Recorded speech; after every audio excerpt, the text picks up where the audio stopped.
আজকের এই পর্বটা সাগরিকাদির জন্য করা। সাগরিকাদিকে সাগরিকাদি আমাদের বাড়িতে থাকেন, সাগরিকাদি আমাদের পরিবারের সদস্যা। গত 15-16 বছর ধরে উনি আমাদের সঙ্গে রয়েছেন। সাগরিকাদি আমাদের বাজার করেন, রান্নাবান্না করেন, আমাদের পরিবারের সকলের খেয়াল রাখেন। মোদ্দা কথা, সাগরিকাদিকে ছাড়া আমাদের সংসার অচল। তো সাগরিকাদি কিছুদিন আগেই কথাবার্তা হচ্ছে, আমরা সকলে বসে রয়েছি, রবিবার ছিল, ছুটির দিন, এবং সাগরিকাদি এসে বলছেন যে প্রত্যেক মাসে সাগরিকাদিকে তার বেতন এবং তার সঙ্গে বাজার খরচ বাবদ একটা টাকা দিয়ে দেওয়া হয়, তার হাতে তুলে দেওয়া হয়। সাগরিকাদি বলছেন যে বেতনটা তো ঠিক আছে, কিন্তু বাজার খরচ হিসেবে যে টাকাটা দেওয়া হচ্ছে সেটা দিয়ে কিন্তু হচ্ছে না, চলছে না, আরও বেশি টাকা দিতে হবে, পারা যাচ্ছে না। এবং সাগরিকাদি সেদিন বলছেন যে গত 6 মাসে অন্তত 2বার বাজার খরচ বাবদ যে টাকাটা দেওয়া হয় সেই টাকার পরিমাণ বাড়ানো হয়েছে, কিন্তু তারপরেও হচ্ছে না, ঠিক করে চলছে না ব্যাপারটা, আরও দাম বাড়ছে এবং বাজারে কিন্তু এই টাকা দিয়ে জিনিসপত্র আনা যাচ্ছে না, আরও বেশি টাকা দিতে হবে। তো এই কথাটা শোনার পর সেদিন থেকেই আমার মাথার মধ্যে বিষয়টা খচখচ করছিল। আমি ভাবলাম একটু খুঁজে দেখি চারিদিকে বিভিন্ন তথ্য যেখানে দেওয়া থাকে। প্রথমত আমি গেলাম হচ্ছে কনজিউমার অ্যাফেয়ার্স মিনিস্ট্রি, সরকারের তরফ থেকে যেখানে এই সমস্ত তথ্য দেওয়া থাকে, প্রত্যেক দিনের ডেইলি প্রাইস দেওয়া থাকে, বিভিন্ন জিনিসপত্রের কীরকম দাম হয়, এবং প্রত্যেক দিনের এই যে দামটা সেটা প্রায় কয়েক বছর ধরে দেওয়া হচ্ছে। তো সেখানে গিয়ে আমি প্রথমে চেক করছিলাম, রাজ্যের তরফ থেকেও একটা তথ্য দেওয়া হয় যে নির্দিষ্ট দিনে অমুক জিনিসটার মোটামুটি কত দাম চলছে, অন অ্যাভারেজ সেটার কত দাম চলছে সেই তথ্যটাও দেওয়া থাকে। তো সেখানে গিয়ে আমি একটু খোঁজাখুঁজি করার চেষ্টা করছিলাম, এবং তারই সঙ্গে আমার এই টিমের মধ্যে যারা রয়েছেন, তার সঙ্গে আমার যত বন্ধু বান্ধব আত্মীয় স্বজন চারিদিকে রয়েছেন, একেবারে সেই মালদা মুর্শিদাবাদ থেকে শুরু করে ডায়মন্ড হারবার, এদিকে কলকাতায় শিয়ালদা, হাওড়া, কসবা, তারপরে মধ্যমগ্রাম, সোদপুর, খড়দা, এরকম বিভিন্ন জায়গায় যত আমার বন্ধু বান্ধব আত্মীয় স্বজন রয়েছেন তাদেরকেও ফোন করে করে আমি একটু রিসার্চ করার চেষ্টা করলাম, এবং আমার টিমে যারা রয়েছে তাদেরকেও বললাম চারিদিকে ফোন করতে। তো এই বিভিন্ন জায়গা থেকে কিছু ইনপুট আমি নেবার চেষ্টা করলাম। তো সেখানে যে জিনিসটা বেরিয়ে এলো সেইটা আমি একটু আপনাদের সামনে তুলে ধরতে চাই। তো এই সরকারি হিসেবটার কথা আমরা আগে বলি। সরকারি হিসেব মতো বলা হচ্ছে, ধরুন আপনি মনে করুন আপনি চলে গেছেন 2020-তে। এবার 2020-তে একটা সংসার, যে সংসারে 4 জন মানুষের বসবাস, সেই সংসারের যদি জিনিসপত্র কিনতে হয় মাসকাবারি, এবং আমি একদম বেসিক জিনিসপত্রের কথা বলছি, একদম বেসিক কি আছে, ধরুন চাল, ভাতটুকু তো আপনাকে খেতে হবে, ভাত ডাল খেতে হবে, তো চাল মুগ ডাল রয়েছে, তার সঙ্গে আটা, যদি রুটি টুটি কেউ খান সেই জন্য আটাটা আমরা অ্যাড করেছি, তার সঙ্গে চিনি অবশ্যই লাগবে, দুধ এবং চা, এই দুটো জিনিস রয়েছে, বাচ্চাদের দুধ লাগবে, বড়রা যারা রয়েছেন অন্তত চাটুকু তো তারা খাবেন, দিনে 1 কাপ বা 2 কাপ যাই হোক চা খাবেন, সর্ষের তেল দরকার হবে অবশ্যই, তার সঙ্গে আমাদের নুন অবশ্যই করে দরকার, আর সবজির মধ্যে আমি শুধু আলু, পেঁয়াজ, টমেটো, এই 3টে বেসিক জিনিস ধরেছি। বুঝতেই পারছেন, একদম বেসিক থেকে বেসিক যেটুকু দরকার, যেটুকু না হলেই নয়, সেইটুকু ধরে আমি একটা হিসাব করেছি। তো সেখানে আমি দেখছি দাম সরকারি হিসেবে বলা হচ্ছে 2020-তে যেখানে চালের দাম ছিল প্রতি কেজি 32 টাকা, সেটাই 2024-এ বেড়ে হয়ে গেছে 44.64 টাকা। এগুলো প্রত্যেকটাই কিন্তু প্রতি কেজির দাম আমি বলছি। চাল 32 থেকে 44, আটা 27.57 টাকা থেকে এখন হয়ে গেছে 38.18, মুগ ডাল 107 টাকা দাম ছিল 2020-তে, এখন সেই দামটা দাঁড়িয়েছে 131 টাকায়, 107 থেকে 131। চিনির দাম ছিল 39.71 টাকা 2020-তে, 2024-এ সেই দামটা দাঁড়িয়েছে 45.95 টাকায়।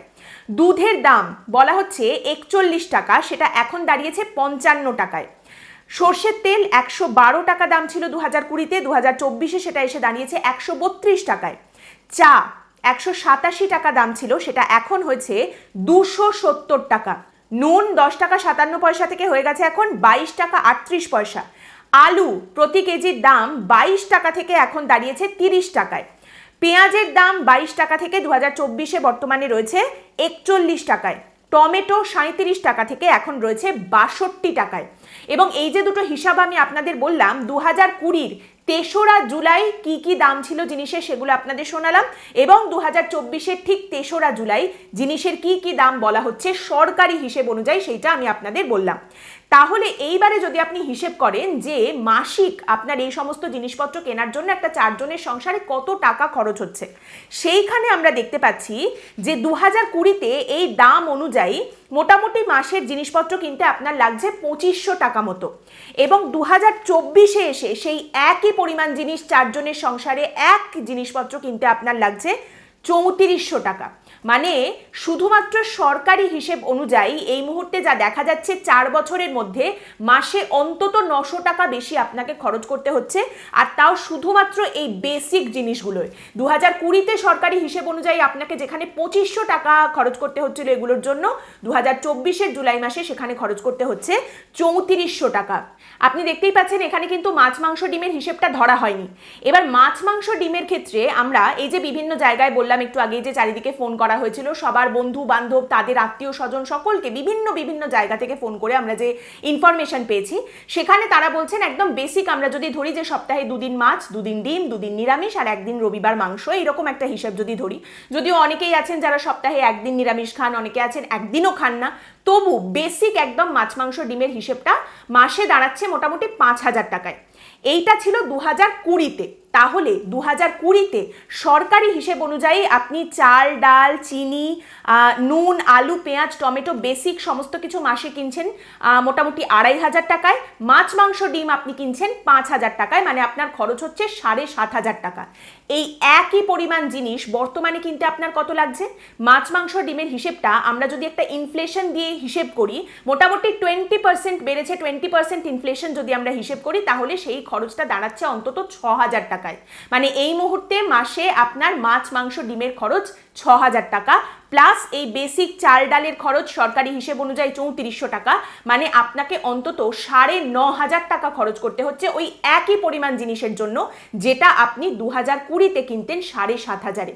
অর্থাৎ এই 2024-এ একদম বেসিক জিনিসপত্র কেনার জন্য মাসে কিন্তু আপনার ওই 10,000-এর স্ল্যাবটা ক্রস করে যাচ্ছে বা ছুঁয়ে যাচ্ছে 10,000-এর স্ল্যাবটা। এবং এখানে আরো অনেক কিছুর কথা আমি বলিনি, সেগুলোই পরে আসছি। এইবার এখানে আরেকটা কথা আপনাদের বলি, দেখুন সরকারি হিসেব এক হয়, আর এক হয় বাজার দর। আপনারা জানেন এমনিতেই আমরা দেখি যে খারাপ কোনো বিষয় হলে সরকার সেই সমস্ত তথ্য একটু কমিয়ে দিতে ভালোবাসে, আর যদি ভালো জিনিস হয় তাহলে সরকার সেসব তথ্য একটু বাড়িয়ে দিতে ভালোবাসে। তো সেই অনুযায়ী এখন কি দেখতে পাওয়া যাচ্ছে? বাজার দর। ওই যে আবারও সবাইকে ফোন করে আমরা যে ইনফরমেশন নিয়েছি, সেখানে দেখা যাচ্ছে যদিও সরকার বলছে এই জিনিসগুলো কিনতে আমাদের মাসে এখন খরচ হচ্ছে 3400 টাকা মতো, বাজার দর বলছে সব জায়গা হিসেব করে অ্যাভারেজে অন্তত 4000 থেকে 4200 টাকা খরচ হচ্ছে এই চাল, আটা, মুগ ডাল, চিনি, দুধ, সর্ষের তেল, চা, নুন, আলু, পেঁয়াজ, টমেটো কিনতে 4000 থেকে 4200।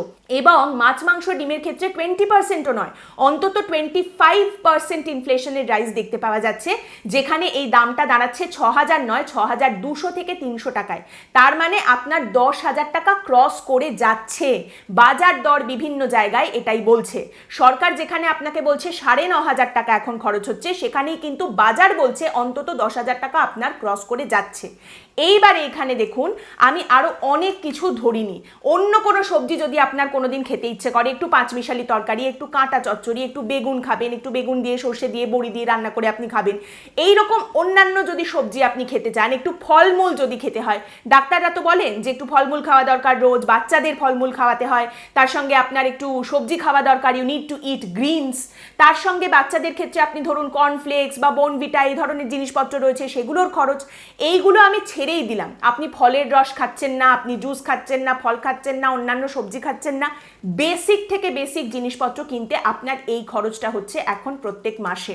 তাহলে বেসিকের খরচ যদি আপনার এই 10,000 টাকা মাসে হয়, এর সঙ্গে এর ওপরে অন্যান্য আরো জিনিস যেগুলো আমরা ধরলাম না, যেগুলোর কথা বললাম, তার সঙ্গে ধরুন পাউরুটি আছে, কিংবা আপনি একটু বিউলির ডাল খাবেন, একটু আলু পোস্ত খাবেন, কোনোদিন 2 মাসে 3 মাসে একবার কোনোদিন যদি একটু পাঁঠার মাংস খেতে ইচ্ছে হয়, যদি সেই পরিস্থিতি হয়, এই সমস্ত খরচ নিয়ে তাহলে কোথায় গিয়ে দাঁড়াচ্ছে খরচটা? আজকের এই পর্বটা যখন করব বলে আমি ঠিক করেছিলাম এবং বাড়িতেও এই নিয়ে কথা বলছি, সাগরিকাদির সঙ্গেও কথা বলছি, তার কাছ থেকেও যখন ইনপুট নিচ্ছি, সাগরিকাদি একটা কথা বলেছিলেন। তার বক্তব্য ছিল যে এই পর্বটা করার পরে একটা কথা তুমি বলো, আর সেটা হচ্ছে পরিবারের যে মানুষটি এই পর্বটা দেখবেন, এই খরচ সম্পর্কে দেখবেন, তিনি যেন পরিবারের বাকিদের এই পর্বটা দেখান, এই খরচ সম্পর্কে অবগত করেন। আর যদি আপনার মনে হয় এই পর্বটা দেখে যে হ্যাঁ সত্যি এরকম খরচ হচ্ছে, তাহলে আপনি পরিবারের বাকিদের দেখান এবং অবশ্যই আমাদেরও জানান। আর আপনার যদি মনে হয় যে সত্যিই কি এমনটা হয়, সত্যিই কি এতটা খরচ হয়, তাহলে আপনার পরিবারের বাকি মানুষদের জিজ্ঞেস করুন যে সত্যিই এতটা খরচ হয় কিনা মাসে এখন। এভাবেই যদি চলতে থাকে এবং আমি যদি ধরেই নিই যে শুধু এই বেসিক যেটুকু না হলেই নয়, যেটুকু আপনার বেঁচে থাকার জন্য দরকার, যেটুকু না হলেই নয় সেটুকুতেই আপনার যদি এই খরচ হয়, এবং আমি যদি ধরেই নিই যে একটা বেগুন, একটা শিম, একটা গাজর, একটা ঢ্যাঁড়স, একটা আপেল, একটা আঙুর এগুলো খাওয়ার কোনো অধিকারই নেই মধ্যবিত্তের, ধরেই নিই যদি আমি, তারপরেও এভাবেই যদি দাম বাড়তে থাকে তাহলে রান্নায় তেল পড়ুক বা না পড়ুক আপনার আমার তেল বেরোতে বাধ্য। আজ আমি আপনাকে কোনো পলিটিক্যাল কথা বলবো না, কোনো রাজনৈতিক কথা বলবো না, কারণ সেই সমস্ত নীতিজ্ঞানের কথা আপনারা রোজ শোনেন। আমি বলবো না যে কিভাবে এইভাবে দাম বাড়ছে, কেন দাম বাড়ছে, সরকার কেন নিয়ন্ত্রণ করতে পারছে না, কেন দাম বাড়ার পরিস্থিতি হচ্ছে, যেখানে আমরা দেখতে পাচ্ছি কৃষকরা টাকা পয়সা পাচ্ছেন না, কৃষকরা আত্মহত্যা করছেন, সেখানে মিডলম্যান যারা রয়েছেন বা যারা গোডাউনের মালিক, সুপার মার্কেটের মালিক, তারা কিভাবে বকরা পাচ্ছেন, তারা কিভাবে বড়লোক হয়ে যাচ্ছেন, এসব কথা আমি বলবো না, কারণ আগেই বললাম এসব কথা আপনি রোজ শোনেন। আমি শুধু আজ যেটা বলতে চাইছি সেটা হলো এভাবেই যদি খরচ বাড়তে থাকে তাহলে কিন্তু মুখে খই ফুটলেও চাল ফোটাতে গিয়ে চোখের জল বেরিয়ে যাবে আমাদের। আজকের পর্ব এখানেই শেষ করছি। আপনাদের মতামত অবশ্যই জানাবেন এই পর্ব সম্পর্কে, এবং পরের দিন আবার দেখা হবে অন্য একটি বিষয় নিয়ে আলোচনায়। ভালো থাকবেন।